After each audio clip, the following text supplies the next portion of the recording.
एलनाबाद चुनाव का प्रचार जोरों पर है और चुनाव की तारीख बेहद नजदीक आ चुकी है और इसी दौरान हरियाणा सरकार के 2 साल भी पूरे हो रहे हैं। कुल मिलाकर के 7 साल पूरे हो रहे हैं और सरकार का दावा है कि 7 साल में 7 बड़े कमाल किए हैं।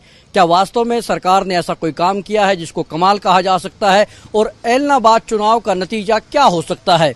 इन तमाम पहलुओं पर बातचीत करने के लिए हमारे साथ मौजूद हैं हरियाणा की पूर्व शिक्षा मंत्री व कांग्रेस की विधायक गीता भुक्कल। मैम, जिस तरह से चुनाव पूरे शबाब पर है प्रचार, क्या लगता है पार्टी आपकी भी लगी हुई है और बीजेपी और आईएनएलडी ने भी पूरी ताकत झोंक रखी है, आप किस लिहाज से देखते हैं? देखिए, एलनाबाद का चुनाव जो है बहुत ही महत्वपूर्ण चुनाव है। इसमें अभय चौटाला जी ने किसी इशू को लेकर इस्तीफा दिया था। आज तक वो इशू बीजेपी जजपा से या सरकार से रिजॉल्व नहीं करवा पाए हैं। ना ही 3 काले कृषि कानूनों जिनको लेकर बात थी वो वापस हुए हैं, ना ही यहाँ पर एपीएमसी एक्ट की कोई बात हुई है। तो इशू तो वही थे जिस पर चुनाव उन्होंने इस्तीफा दिया और स्वयं चुनाव लड़ रहे हैं। जहां तक बीजेपी जजपा की है तो मुख्यमंत्री और डिप्टी सीएम जो है वहां पर एलनाबाद के चुनाव में जा नहीं पाए हैं।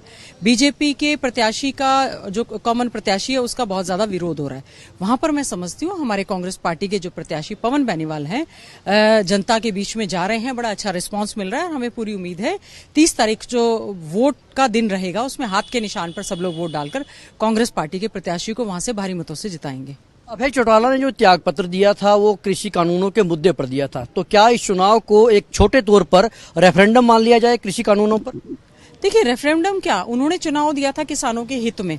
आज भी किसानों पर लाठीचार्ज हुआ, देशद्रोह के मुकदमे बन रहे हैं, उनके जहां पर बैरिकेड्स लगा दिए गए हैं, कीलें ठोक दी गई हैं, उनके रास्ते रोक दिया गया है, उनके टेंट उखाड़ रहे हैं, उनके ऊपर पानी की बौछारें कर रहे हैं। तो इश्यूज तो वहीं के वहीं स्टैंड करते हैं। तो मैं समझती हूँ ये क्या रेफरेंडम है। उन्होंने सबसे पहली बात तो ये है उनको इस चीज पे कायम रहना चाहिए था और उनको ये चुनाव लड़ना नहीं चाहिए था।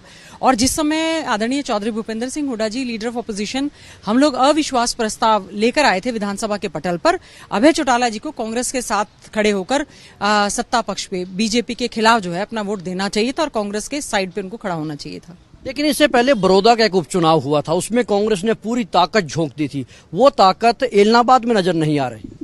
देखिए, बहुत ही अच्छे ढंग से चौधरी भूपेंद्र सिंह हुड्डा जी ने, भाई दीपेंद्र हुड्डा जी ने, पूरी कांग्रेस पार्टी ने, सभी विधायकों ने, हमने बड़ौदा का चुनाव बहुत ही अच्छे ढंग से लड़ा भी और सरकार की फेलियर्स को लोगों तक पहुंचाने का काम भी किया। और जो कांग्रेस पार्टी की 10 साल में अचीवमेंट थी उनको हमने पहुंचाने का काम किया। और आज भी एलनाबाद में वही स्थिति है। जो प्रचार प्रसार है वो पूरे चरम पर है और हम उम्मीद करते हैं कि लोगों को कांग्रेस का राज अब याद आ रहा है, भारतीय जनता पार्टी के 7 साल के फेल्योर याद आ रहे हैं, किसानों का लाठीचार्ज याद आ रहा है, किसानों पर झूठे मुकदमे याद आ रहे हैं, कोरोना में और ऑक्सीजन की कमी की वजह से जो लोगों ने अपनी जान गंवाई है वो याद आ रहे हैं। 700 से ज्यादा किसान हमारे करीबन शहीद हो चुके हैं, वो लोगों को याद आ रहे हैं। तमाम ऐसे महत्वपूर्ण हैं जो कि गवर्नमेंट की फेलियर दर्शाते हैं। और इसमें अभय चौटाला और बीजेपी जजपा का तो मैं समझती हूँ अघोषित एक गठबंधन है। तो वहां मैं समझती हूँ हमारी कांग्रेस पार्टी जो है बहुत अच्छे से थंपिंग जीतेगी। ऐसा लग रहा है कि बड़ौदा का जो उपचुनाव था वो चौधरी भूपेंद्र सिंह हुड्डा की प्रतिष्ठा का सवाल था और एलनाबाद का जो चुनाव है वो कुमारी शैलजा की प्रतिष्ठा का सवाल है। देखिए, मीडिया का बनाया हुआ प्रश्न है। कांग्रेस पार्टी के प्रत्याशी के लिए ही हम लोग सब बड़ौदा में गए, कांग्रेस पार्टी के प्रत्याशी के लिए ही एलनाबाद में वहां पर जा रहे हैं और बड़ी ही मेहनत के साथ हमने बड़ौदा का चुनाव, जबकि बीजेपी जेजेपी का गठबंधन था, उसके बावजूद थंपिंग बहुत ही भारी मतों से वहां पर हम लोग जो है, जबकि वहां पे सांसद भी जो है बीजेपी के थे, उसके बावजूद हम लोग भारी मतों से वो चुनाव जीते थे। उसी प्रकार से हम एलनाबाद का चुनाव भी जीते। आप एलनाबाद में मुकाबला किससे मानते हैं कांग्रेस का? देखिए, कांग्रेस पहले नंबर पे है, बीजेपी जेजेपी और लोकदल का दूसरे तीसरे नंबर पर मुकाबला है। चलिए, एक और सवाल मैं आपसे कर लेता हूं। जिस तरह से सरकार के 2 साल जो है 28 तारीख को पूरे होने जा रहे हैं, तो क्या आपको लगता है, सरकार कह रही है कि 7 कमाल, हालांकि उन्होंने बड़ी उपलब्धियां गिनाई हैं लेकिन 7 तो बड़े कमाल किए हैं 7 साल में, आपको लगता है? बहुत कमाल किए हैं। जाट आरक्षण के दौरान प्रदेश को जलाने का काम किया है। बाबा राम रहीम का जिस समय यहाँ पर मामला चल रहा था उस समय प्रदेश और मीडिया की गाड़ियां तक जलाने का काम किया। कितने लोगों पर अत्याचार हुए। उसके बाद जो कोरोना काल में total failure of the government रही, डॉक्टर्स की नियुक्ति नहीं रही, पैरामेडिक्स की नियुक्ति नहीं रही, ऑक्सीजन पर ये कहते हैं कि ऑक्सीजन की कमी की वजह से कोई नहीं मरा। इतने लोगों ने दवाइयों की, वेंटिलेटर्स की कमी की वजह से जो है कोरोना में सबसे ज्यादा मिसमैनेजमेंट हुआ और प्रदेश में त्राही त्राही मची। यहां तक कि शमशान घाटों में भी लोगों की लाइन लग गई। मुर्दों के साथ भी उनको अंतिम संस्कार भी ससम्मान उनका नहीं हो पाया। मैं कहती हूँ टोटल फेल्योर है। शिक्षा का पूरी तरह से भट्ठा बैठाने का काम किया। शिक्षा का अधिकार कानून जो कि अच्छे ढंग से लागू होना चाहिए था उसको लागू नहीं किया। स्मार्टफोन, आईपैड, लैपटॉप बांटने की बात कही गई थी, क्योंकि सरकारी स्कूलों में ज्यादातर गरीब बच्चे पढ़ते हैं, बीपीएल, एससी, बीसी बच्चे पढ़ते हैं। आप ना उनको इस तरह से कोई सुविधा दे पाए, ना उनको आप किताबें छपवा कर दे पाए, ना ही कोई ई कंटेंट दे पाए। और मैं समझती हूँ आंगनवाड़ी लगातार अभी बंद है, यूनिवर्सिटीज आज भी बंद है। मेडिकल कॉलेजेस जो हमारे समय में हमने बहुत ही अच्छे ढंग से आदरणीय चौधरी भूपेंद्र सिंह हुड्डा जी ने कांग्रेस राज में खोले थे, उनमें आप कहीं भी एक रेगुलर डायरेक्टर्स की नियुक्ति नहीं दे पाए, डॉक्टर्स की आप भर्तियां नहीं कर पाए, डॉक्टर्स नहीं भर्ती कर पाए तो आप पैरामेडिक्स नहीं भर्ती कर पाए, एक भी नया मेडिकल कॉलेज या एम्स नहीं बनाया।